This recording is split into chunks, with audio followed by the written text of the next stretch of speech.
Yo tout le monde, c'est Reptilium et on se retrouve pour une nouvelle vidéo qui va parler de la fiche d'élevage des phoques corail. Alors, pour commencer, j'ai une ampoule 100 watts Trixie. Voilà, 100 watts, elle est infrarouge. Après, j'ai un régulateur de température HP Terra, marche très bien. Il est juste là, là vous verrez mieux, avec la branche à la multiprise. Donc l'ampoule elle est là. J'ai mis de l'aluminium pour que la chaleur, ça maintient la chaleur un peu plus. Là il y a le thermostat, voilà, 30 degrés pile. Là, ça vient de s'arrêter. Là j'ai mis de l'aluminium aussi sur le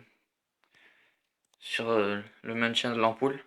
Comme ça la chaleur elle peut rester un peu plus.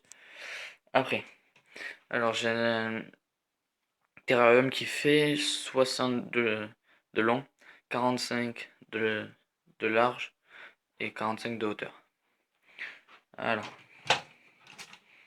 donc pour un faux corail, ben voilà, il n'y a pas besoin de plus ou de moins.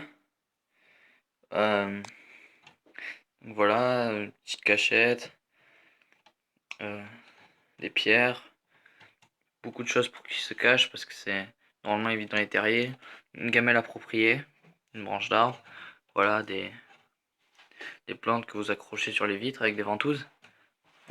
Voilà, donc voilà, je sais pas où il est là, donc il prépare sa mue,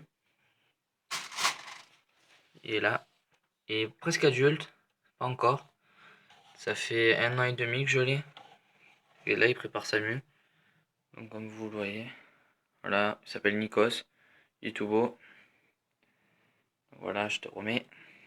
Vous inquiétez pas, je me suis lavé les mains avant de faire cette vidéo. Donc faites attention, lavez-vous les mains parce que les reptiles peuvent vous refiler beaucoup de maladies. Et nous, on peut leur refiler beaucoup de maladies. Alors, pour la nourriture,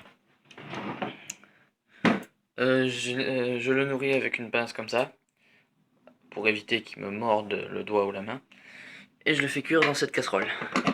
Donc vous laissez 5 minutes et ce sera suffisant. Je vous ferai un petit tuto sur le nourrissage de mon faux corail. Comme ça, vous verrez comment on fait. Et voilà. Donc après, euh, excusez-moi, je sais plus ce que j'allais dire. Donc il a une espérance de vie de 15 ans.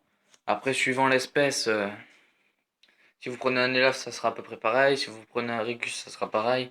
Après, il y a des serpents qui vivent moins à plus longtemps que celui-là. Après, moi, pour débuter, je vous le déconseillerais parce qu'il est très vif. Moi, je vous conseillerais plutôt un élaf parce que c'est très docile. Et là, il est vraiment. C'est pas qu'il est agité, c'est que il est très vif. Et moi, je me suis un peu couré. Après, pour le prix, moi, je l'ai payé 90 € à Maxi-Zoo. Et pour tout ça, j'en ai eu à peu près pour 300, 350. Ça m'a fait un bon prix.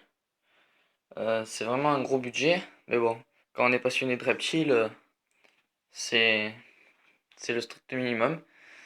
Après, là, j'ai les réserves de copeaux. C'est des morceaux de bois tout petits. Donc vous voyez là. C'est suffisant, pas besoin de mettre de la terre. Vous mettez ce que vous voulez. Après j'ai des pierres, des choses que j'ai achetées en plus. Donc voilà. Celle-là je l'ai taillée et j'ai mis des produits et tout ça pour que il n'y ait plus de bactéries, tout. Donc je l'ai désinfecté. Je vous ferai aussi un petit tuto sur ça. euh, Parce que c'est vraiment très utile. Je ferai plein d'autres branches comme ça. Et voilà. Donc je suis nouveau sur YouTube. Je viens juste de me créer un compte il n'y a pas longtemps. Donc voilà, je suis Reptilium et n'oubliez pas, abonnez-vous.